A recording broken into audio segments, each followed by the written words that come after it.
You got that intro memorized yet? Yeah, dude. This intro. All right. Welcome to the Space Turtle Show, the greatest show in the galaxy. I'm one of your hosts, Joey Garvey. With me, Mr. Joshua Toe. Hello. You got that announcer voice on. Yeah, Why don't you introduce us to what we got this week? I've got a hell of a film for us this week.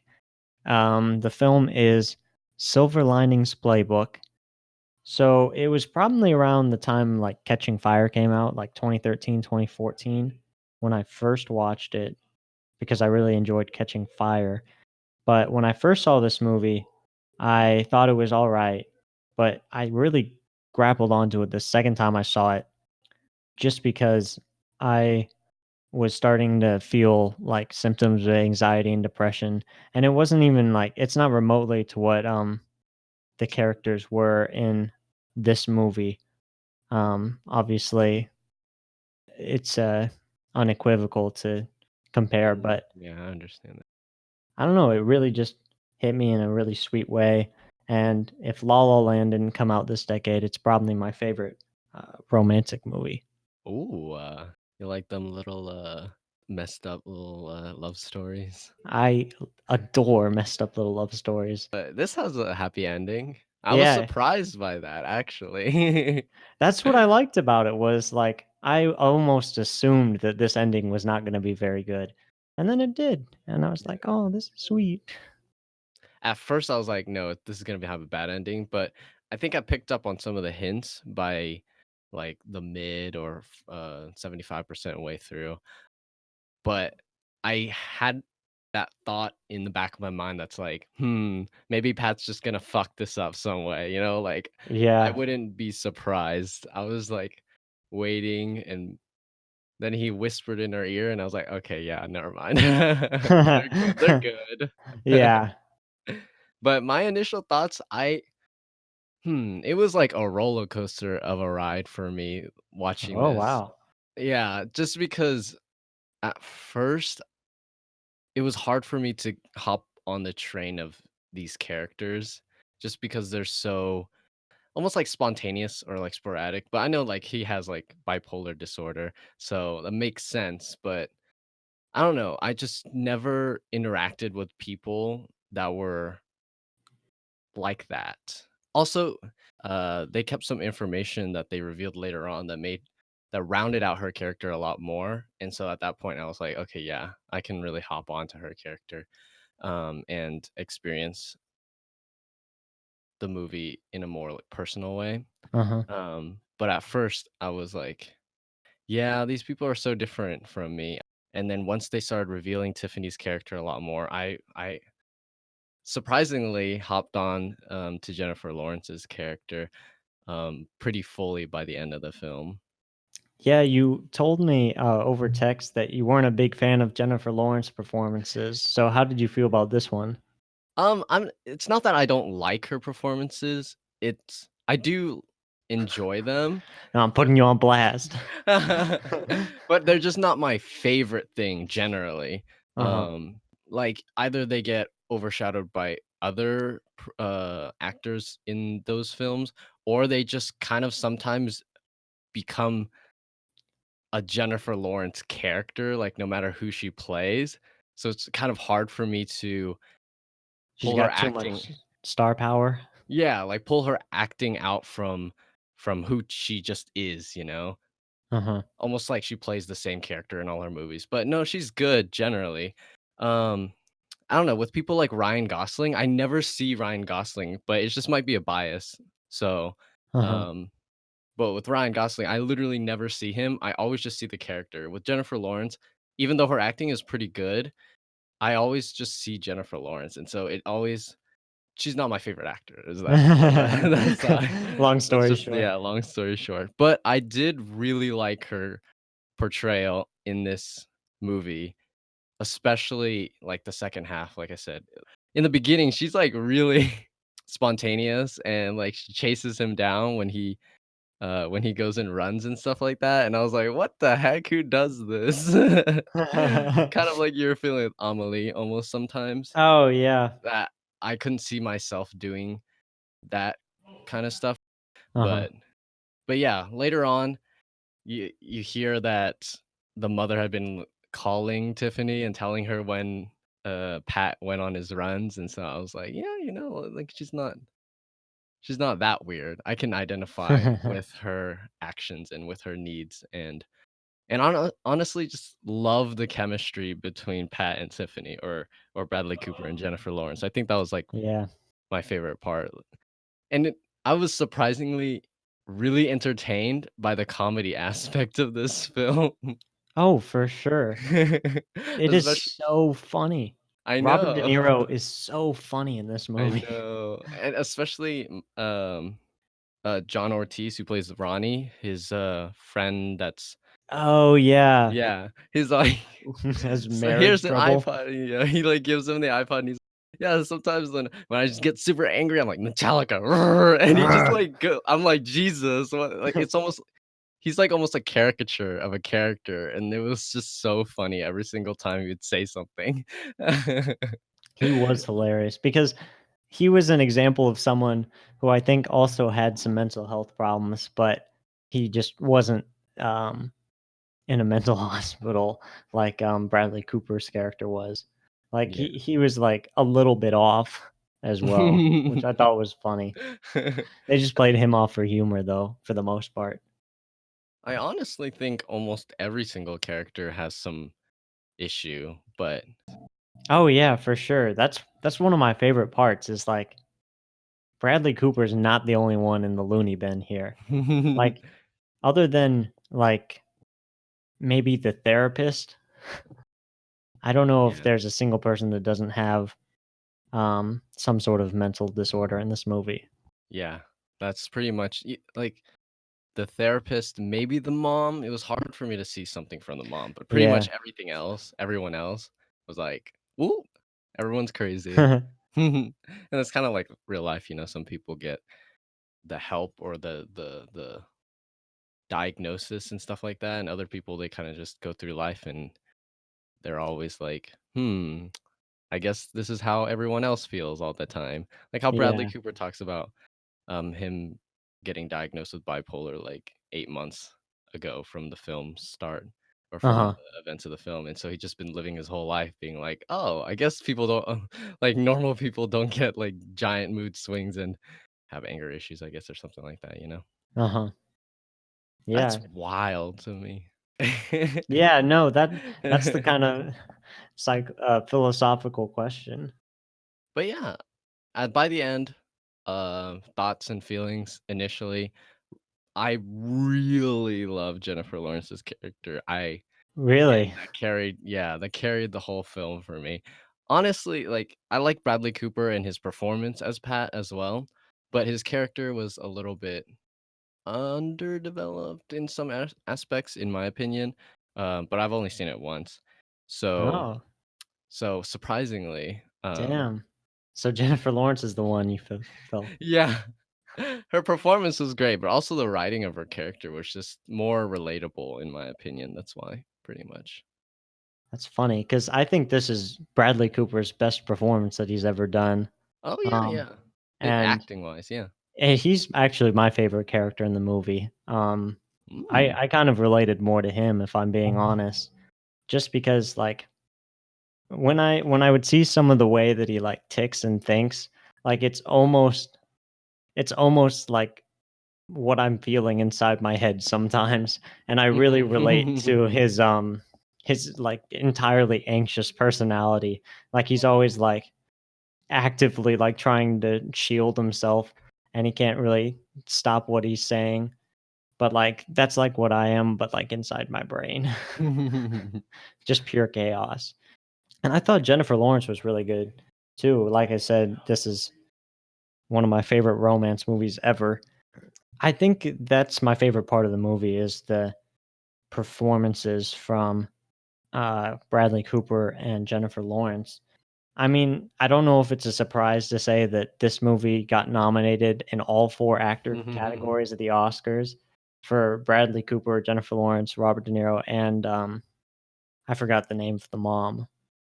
So I love that, and I loved the dialogue in the movie. I thought it was really fast and interesting.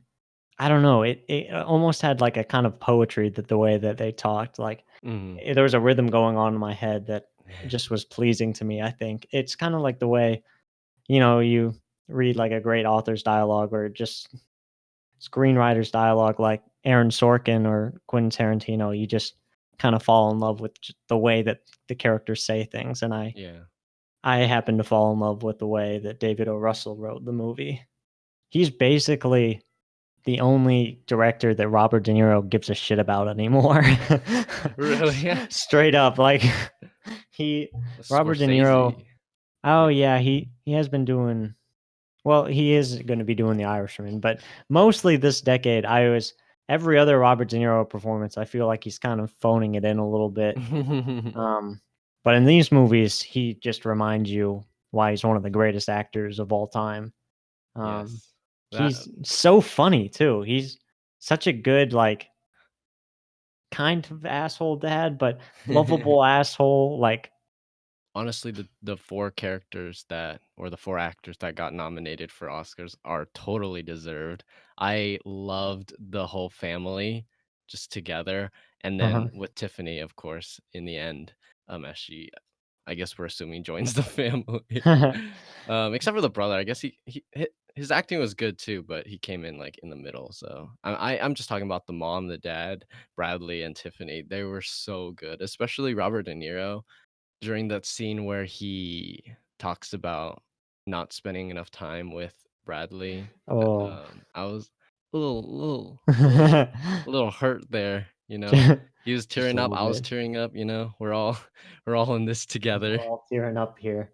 I guess I can say that my 2 favorite things would be acting and writing, and I don't expect yours to differ, but They why do don't you let not. me know? Okay.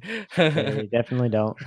I was So like, "Okay, well, this is gonna be another one where we're the total same on this one." or, like, you watch a film and you kinda know if it's a film that relies pretty heavily on writing and acting than other films, you know?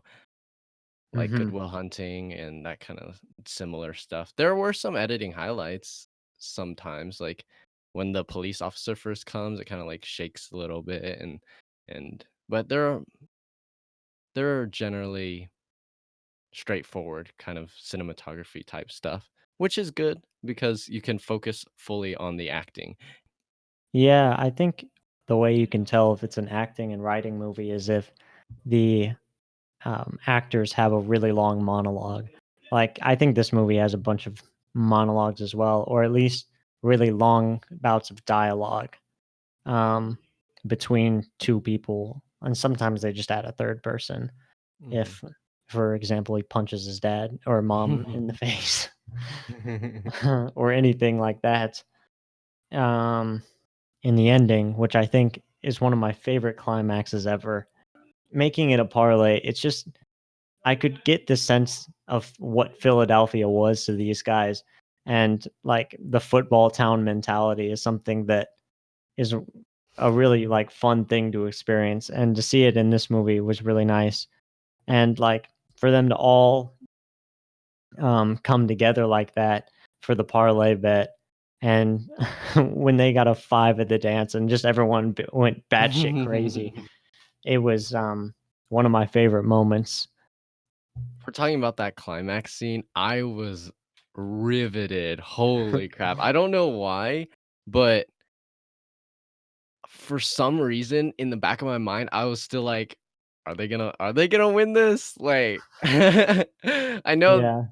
narratively, it's literally the only thing that makes sense, but for some reason, there are hints, at least during the first watch, that kinda led me to think, "I don't know, it might not work out because she was drinking, and then she kinda, like, messed up the big jump," and I was Yeah. like I I I don't know, I think it's more of a first watch kind of symptom, but I could not see the outcome, like, after about an hour, I was like, "I have no idea what's gonna happen next the entire rest of the film," um, except for him figuring it out that there's like a couple things, like him figuring out that she was the one that wrote it when she kept saying, Uh-huh.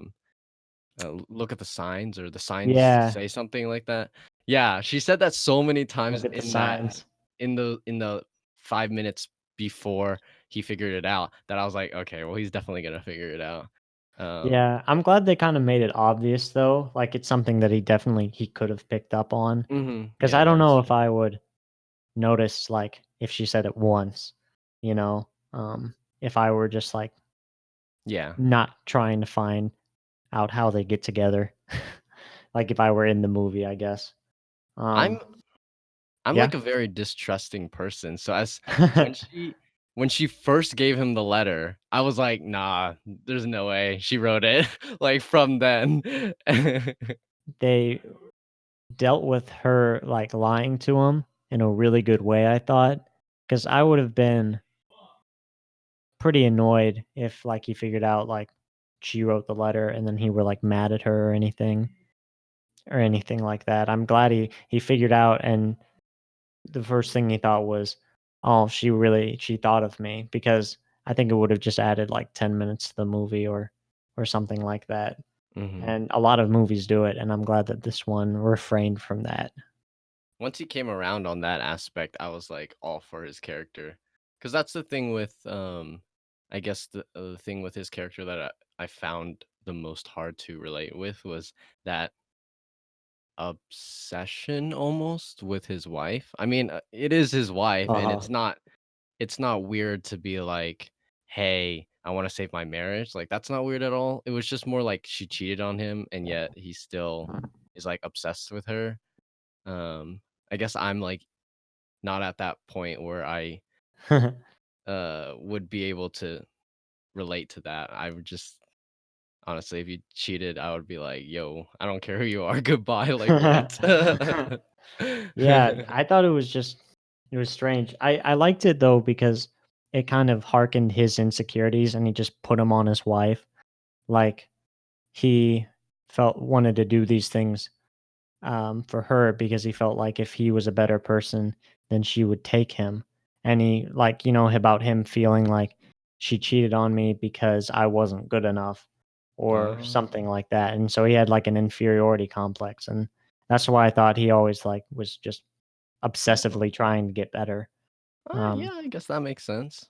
More sense than I thought. But yeah. So I don't know. like I could understand that point of view, honestly. Mhm.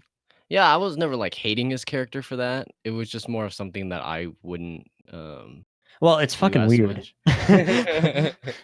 I mean, there's no way around that. I mean, I mean, he's got the problem of being obsessed with people. I probably dump people for, like, too little and not give them enough chances, so, we all got our problems, you know? yeah, Just his problems slightly differ from mine, so it was a little bit hard for me to, his is um just he obsessively goes after his wife who has a restraining order on him.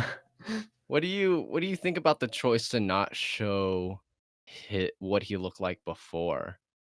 Because for me, a little bit about why that motivation that you just described of his was a little bit lost on me, or at least during the first watch, was because I know it can sound a little bit on the nose, and a lot of films do this, but they say he loses weight and that he looks like a different person, but they never show what he looked like before. And Bradley Cooper's a good-looking guy, so I'm like, okay, well, like, how insecure can you possibly be, you know? Um, but I can understand the view that, like, showing a before picture where he puts on prosthetics or something like that and makes him look fatter is kind of on the nose, but just that whole choice of not depicting any type of, previous aesthetic that he had. Do you have any Yeah, thoughts on that? I actually really liked that choice because I don't really like the the like the picture on the wall with like the kid and the kid looks The kid's fatter. real fat. Yeah, I mean like I think they do that in like every single sitcom TV show. Mhm. Um, but I mean, it didn't bother me that much. What really struck me about that was like, oh, he's preparing for American Sniper. He just looks really fit, so they have to mention that. Um, Oh. Wait, that's why? I mean, I'm pretty sure, like, if I were to guess, like, I think he was just really fit because he was in the middle of training for American Sniper, and then he was, like, really fit, and they're like, "Well, how are we gonna figure out, like, how this insecure guy That looks like a goddess looks or like a god. god?" Yeah. Sorry, I couldn't come up with it for some reason. No, it's But, okay. I think, like, the idea of making him fat and then, um, making him skinny, um, I can understand you being insecure at that point because I know from, um, a lot of people with weight issues that, they lose the weight, but they still feel like a fat person, like a fat kid or something like that. So, I was able to make that jump, um but, I mean, I can understand because like, it seemed like kinda clearly shoot in. Um, Mhm. I just think it was because he was really fit for American Sniper. Well, I think it added to the character and his motivations, especially once you, like, explained it to me a little bit more. Um, the only thing is for a first viewing, it was not mentioned that much for me to have it ingrained in my mind. So once I watched the whole film and I, realized that, he looked different and he was just a teacher and other stuff like that, or that inferiority, feeling that he had. If I went back and watched it again, I feel like I would identify a lot more with his character. But did you Uh-huh. have any, like, specific scenes or moments that pivotal in your, what's it called? In you relating to him? I can't talk. Oh, um, I don't know if there's I don't know if it's like a lot of the stuff isn't really like relate, but it's more like empathize. Like you can just very clearly see that he's struggling, and a lot of his problems have to do with his mental illness, but he can't really do much about it. And a scene that I thought was really instrumental in showing that was when he was upstairs looking for his wedding video and he accidentally elbows his mom, and then he and his dad just punch the shit out of each other. That scene for me was one where I was like, "Oh man, he doesn't really have control over his own actions here."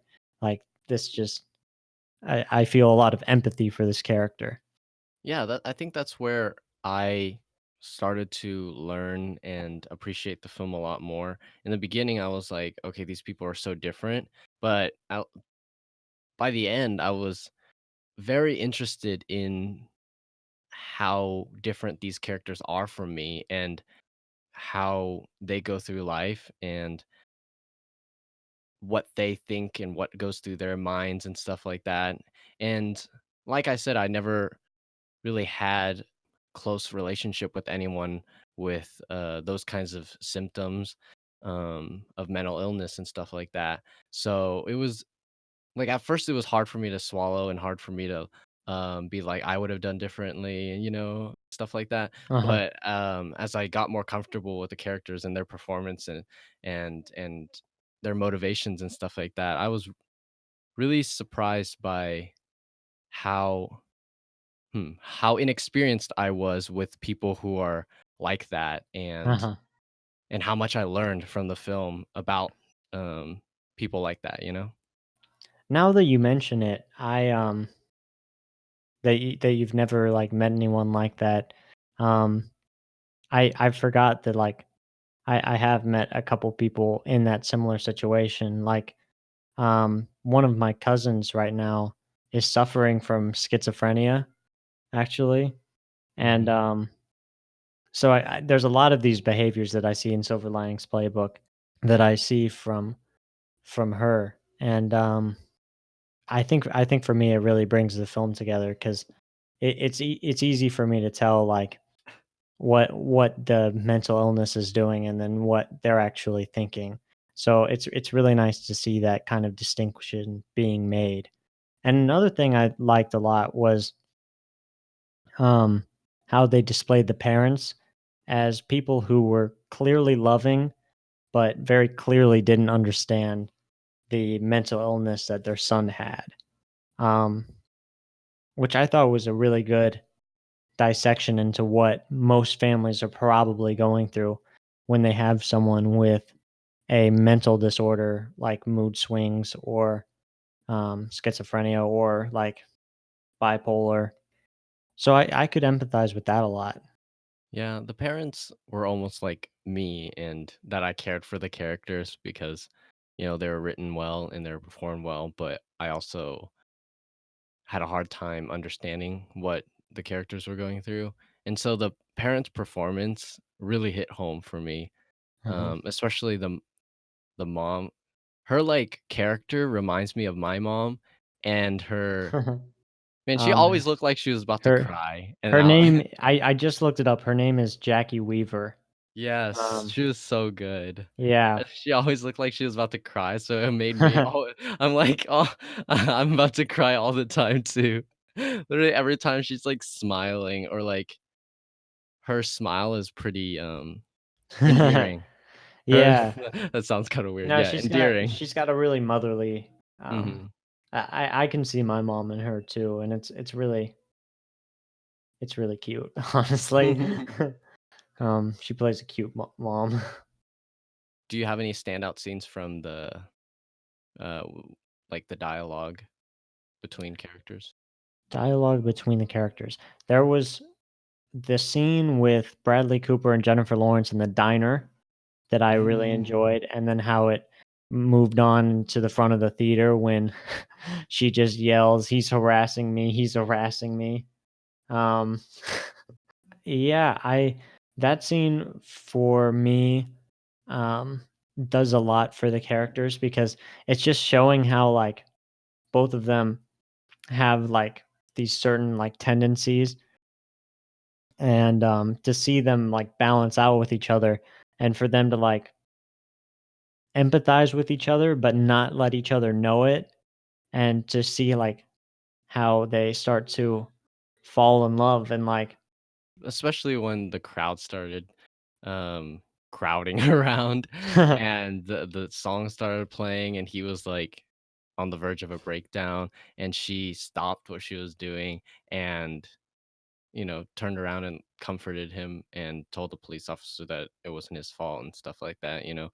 That showed a lot of maturity, I guess, in her character. That's why that's the point where I really started to like her character, because before it's, like, endearing to chase down and try to make friends and be really blunt and that kinda stuff, but where Jennifer Lawrence started to go away and it became more of the character, because if you've seen American Hustle, it's almost like that same character-ish, but she is not as empathetic as, Yeah. the character she plays here, and so watching her turn around and try and comfort him was a more rounded character for her to have these moments where she's, like, loud and rambunctious and unruly, but also she could turn around and be caring.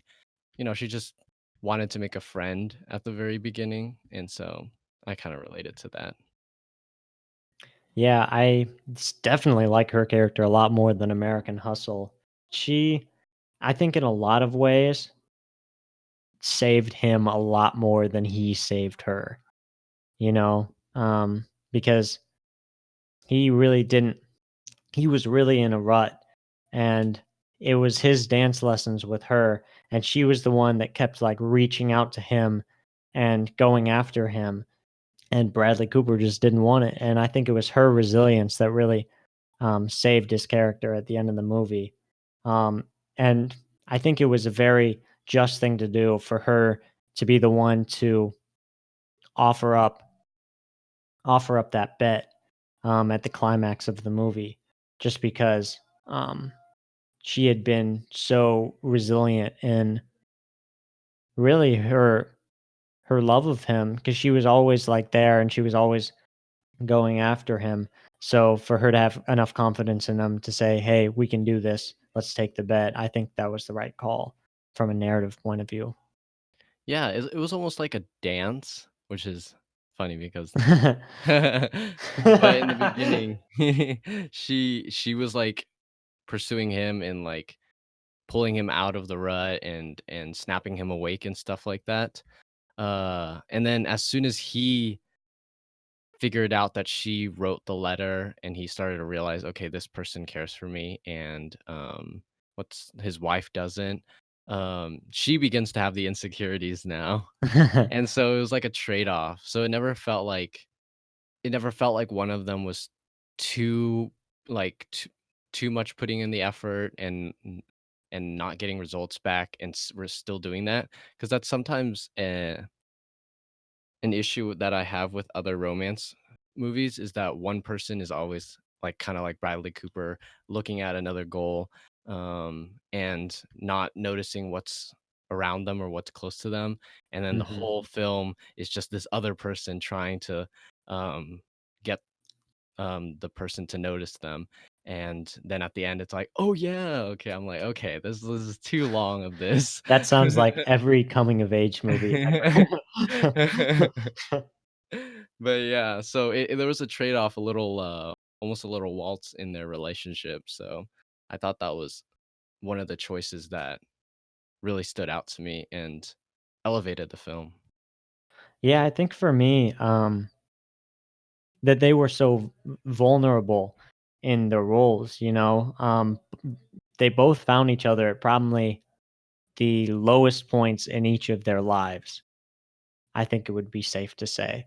And I thought that was a really cool place to start the narrative because you could just see how scared and how lonely they felt. Um, Even in, like, all of their actions, like, one person was in a garage away from her family, and the other guy was in his old room with his parents as well, and they were both, like, 35 or 30 maybe. When at first she, like, is like, "Oh, I just slept with, like, 11 of my coworkers and stuff like that after my husband died," and I was like, "Okay, is that like a mental illness thing or what?" But then later she describes, how he died and that they were having some intimacy issues at the end, and he went to the lingerie store to get her something to kinda spark, up the intimacy again. Then he stopped to help someone with their, flat tire, and then someone hit him, and he died instantly. And then it's like, "Oh, okay, now this is why she has that, um, quote, unquote, like, slut period," Uh-huh. um, and why she went out and is, like, super physical towards everyone, and she asks him, like, "Oh, you wanna walk me home?" and stuff like that, and then she's like, "Hey, like, you can you Yeah. can have sex with me if we turn off the lights," those kinds of actions in the beginning that were like, "Huh, that's kinda weird. I don't really know why," and then later on, it explains why. I liked her character, because of those explanations. I felt that was never explored enough for me in this first watch with Bradley Cooper's obsession with his wife. Yeah, I can understand that. I disagree a little bit because I think it's really interesting to see the dynamic that he never like shows that the director never shows Bradley Cooper and his wife ever happy because it lets you like think, well, maybe they were never happy. Like maybe they were just having struggling the whole time. And it was like just a verbally abusive relationship, but they just wanted to make it work so badly.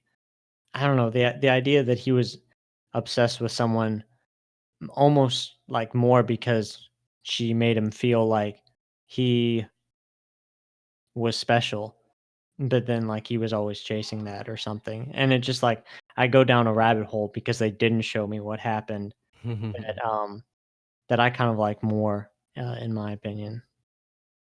Yeah, almost like this kind of comfort, regardless of whether it was a healthy relationship or not. Perhaps that was his comfortable relationship, so he kinda just chased that, perhaps? Mhm. But Yeah. Yeah, that's what I yeah. yeah, I think that's That's what I got from your explanation.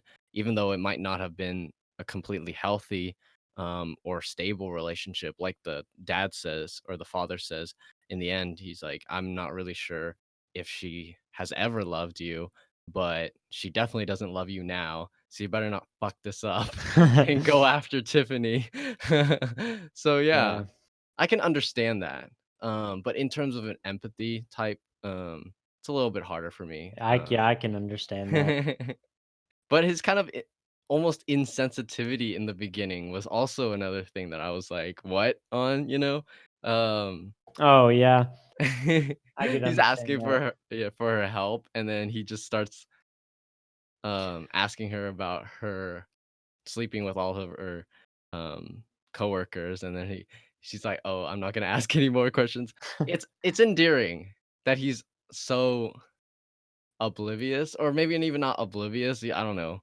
He's like, "Oh, I'm not gonna talk about it," and she's like, "Yeah," and then he's like, "But can I ask you one more question?"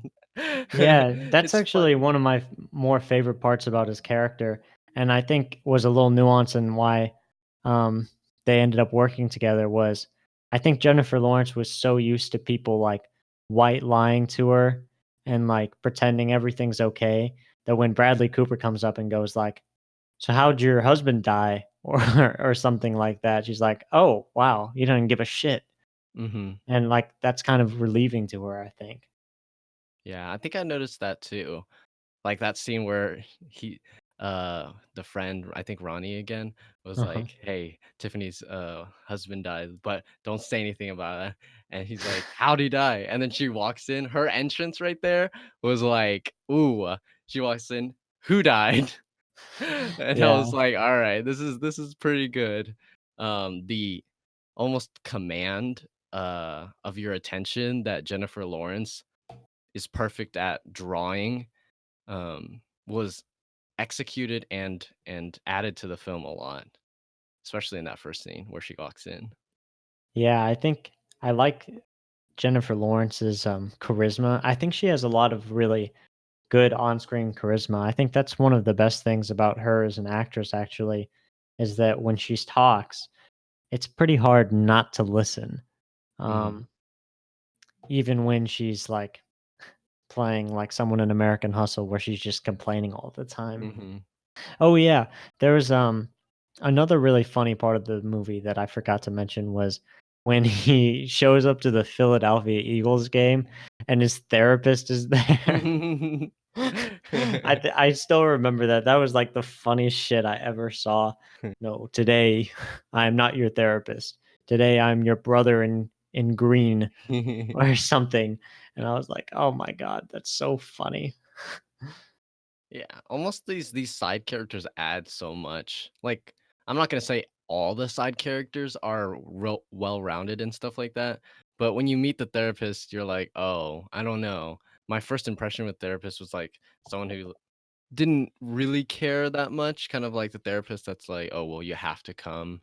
Well, and I have to be here, so we're here and we'll talk for, an hour," but he becomes a lot more funnier and a lot more, endearing later on, especially in that scene where he comes out, and then they all get into a fight, and then he has to go in, um, because they're defending his wait, they lost that game, right? Against the Yeah, they Giants? did end up losing. Yeah, and so his dad having it all of his little, like, ticks and, superstitions and stuff like that, and I Uh-huh. loved how his dad, although sometimes I'm like, "Hmm, is that really a wise choice to, like, bet so much money on your son's, like, juju, I guess. I was never really that into sports, Uh-huh. or any competition whatsoever, and so that's always something that's like, "Huh, I'm not sure how wise that is," but it was still endearing to see him be like, "I believe, um, in my son," even though what he's really saying is, "I believe in my son's superstitious juju." Yeah. But, indirectly or directly, he still has so much, belief in his son, and I think that's one of the qualities that I saw was different in this film than other mental, films. You have these really invested parents that are just like, I'm not really sure, like in Beautiful Boy, with his addiction, if Oh, you've seen yeah, that yeah, movie. yeah, I have, yeah. But in this one, it was almost a mix of, I care a lot about you. I don't really understand how to help you, but I also want you to like your own person. I'm not going to try and solve your problem for you, but I'll be there for you. And it's not the overbearing, at least how I felt slightly in Beautiful Boy. Um, and that kind of relationship where you don't understand your son or daughter's issues, and then it just fighting all the time. Like that's usually the two types of relationships I see with people who are either like mentally ill or just different, or even angsty a little bit, you know. Yeah. In this one I felt like it was very nice and subtle in the sense that he would beat his kid, like he would Robert De Niro would jump on top of him and start beating him up, and on the other end, he's like, "I didn't put in enough attention, and I regret that, and I want to do it now." To the "I believe in you, and I'm gonna make like this giant bet." Like, how much money did he save up for the That's restaurant? so I don't funny. know. I don't I even don't want to think remember. about it. Double or nothing that. Oh my gosh. Yeah, he did Double or Nothing. That was Financially so sound? funny. Probably not. Endearing and a cute moment? Yeah. Yeah, no, that was really good, and I thought just another thing about Jennifer Lawrence's character, um, when she talks about Juju to, Robert De Niro, saying, like, "Every time he's been with me at a dance practice, that the Philadelphia has always come out on top." And Robert De Niro just immediately changes his perception on Jennifer Lawrence. He's like, "Oh, you know what? I like her now because she's speaking the juju. She knows what she's talking about. She did her research." Which I just thought was absolutely hilarious that all of a sudden they just got on the same page like that, which I think is just such a sports town kind of mentality where Yeah. it's like just blindly like following someone just because they like the sports team. Like I totally understand that. And honestly, the look of Robert De Niro makes me think of that too. He just looks like kind of person that just doesn't like you automatically, and then, like, you just do, like, one tiny thing, and he's like, "Yep, you know what? I like you." Yeah. And him, like, standing, like, with his hands on the chair and being like, "Mm, yeah, I like her now." Like, that that was some pretty good acting, but Yeah, that also was one of my favorite acting moments in the entire movie. but yeah, um, I can even like make the face right now. yeah. Y'all can't see it, but I'm just making that Robert De Niro face. Yeah, just another small character that I'd like to shout out is Chris Tucker in the movie. I think is also really funny, like his friend from the psych ward. Yeah. Um, every time he popped in the movie, I just had a smile on my face. I was like, "Oh yes," he was just so endearing and funny. Um, and I'm really glad that at the end of the movie he was with them and he was like part of the family watching on game days. The whole sports thing in general, like, I have never been a sports fan, but neither has my family, and watching this movie it almost is like, "Hmm, that would've been nice." I mean, I don't we connected over different things, but that kind of energy of the game day and the superstitions, that's something I never experienced, and it was really, fun to experience it in this movie. Yeah, and it's such a Philadelphia thing too. Like I don't know if you've seen the interviews with Kevin Hart, but he always shows up to the Philadelphia Eagles games. And there was one time he was talking about a superstition where he was like, "Yeah, so I accidentally um didn't watch the game last weekend and then they won, so I'm not allowed to watch the game this weekend." Because I can't fuck up the juju. And I was like, shit, man, that must be like a Philly thing. Although it definitely happens in a lot of game day households where you just have superstitions. Yeah, and that almost makes me wanna talk about how I felt like in the film, they kinda described some mental illness, and or it kind of discriminated against some mental illnesses versus others, which was kind of interesting to see. Like the father's OCD. I guess that kind of went with his. It kind of went with his superstition, but like the father's not. Well, like we've mentioned before, a lot of people, a lot of characters are not that stable, but Uh-huh. it highlights um the bipolar disorder of Bradley Cooper and the unnamed, but eventually people have said that it's more like borderline multiple personality disorder from Jennifer Lawrence's character, and how those are like the ones that everyone pays attention to, whereas almost everyone in the film kind of has a little bit wrong with them, and yet they don't they either, like, hide it well enough or they don't get that kind of attention with those symptoms versus, like, other symptoms? Interesting. Yeah, I liked the kind of nuance they did with that because I think there's a lot of people living around in the world that deal with mental disorders on a little bit smaller of a level, and even though they feel like on the inside just a little crazy, there's a lot of people that just put on like a mask and just try to hide it as best they can. And I think they did a good job of showing a lot of people like that um, in this movie, whether it be OCD or Uh, anything like that. I don't know. Yeah, that's just the kind of thing I've been pondering recently, and wanting to write about or talk about, in a creative sense, not just, like, verbally. Uh-huh. But, that kind of tone of the world, or yeah, the tone of society nowadays, where I feel like the mentally ill or mental illness is almost like a new lower class, or a modern lower class. I feel like is the best way I can describe it.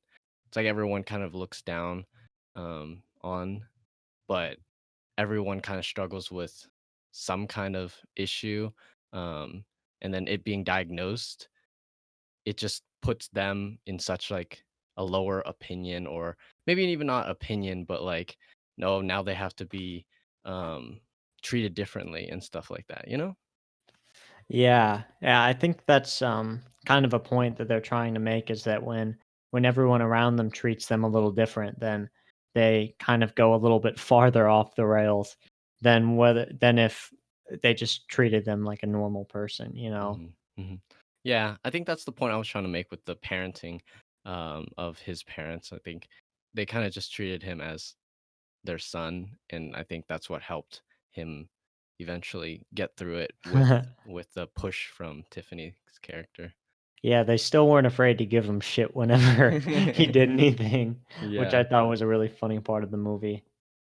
but when she confronts him about his, forgiving himself and stuff like that, kinda wanna get your thoughts on that. If I could find the quote and read it out, it'd be a lot easier. Oh, yeah. I was a big slut, but I'm not anymore. There will always be a part of me that is sloppy and dirty, but I like that, just like all the other parts of myself. I can forgive. Can you say the same for yourself? Etcetera. I'm not gonna read the rest of it, Oh, but yeah, no, that was a poignant part of the movie to use it again. Um, yeah, I haven't gotten used to these characters enough and, like, explored each of their thoughts, and since you've seen it a lot more times, I was just wondering what your thoughts about what that whole almost oh, monologue means. well, for me, the way I took it was Bradley Cooper was trying to push off his insecurities into his love of his wife, and without him being able to acknowledge his situation, he wasn't really able to forgive himself. Um, he just kind of had a superiority complex over Jennifer Lawrence's character because he was like, "Well, I'm not that bad, like at all," even though he was arguably worse. Yeah. Do you think that what she was saying was true, or was she kind of lying to herself? I'm kind of, like, on the fence about that too, where she says, uh, "But I can forgive," because almost it doesn't like, on one hand it doesn't seem like she can, like, she's almost lying to herself in that line, because she doesn't really forgive herself from her point of view,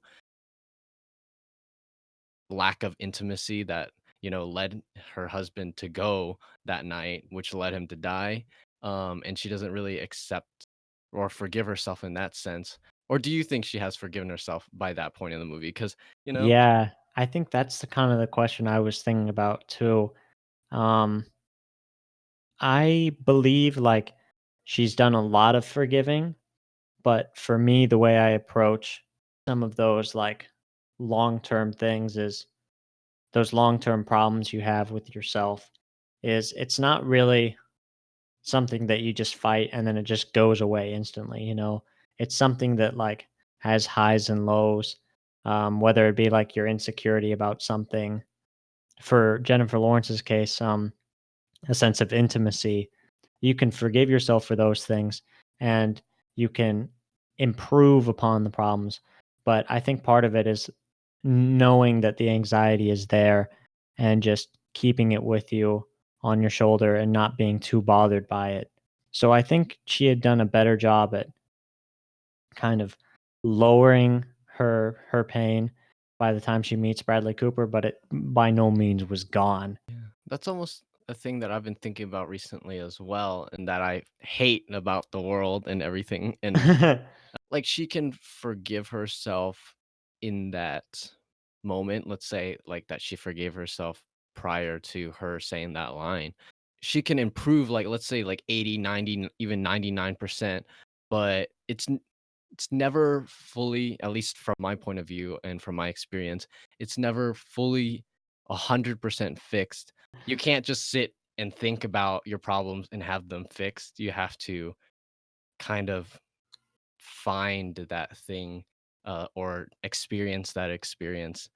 Yeah, and for me, I think her insecurity is probably gonna continue out through their relationship, but I think her happiness is gonna come from her ability to deal with it and have someone with her to help her out as she's going through it.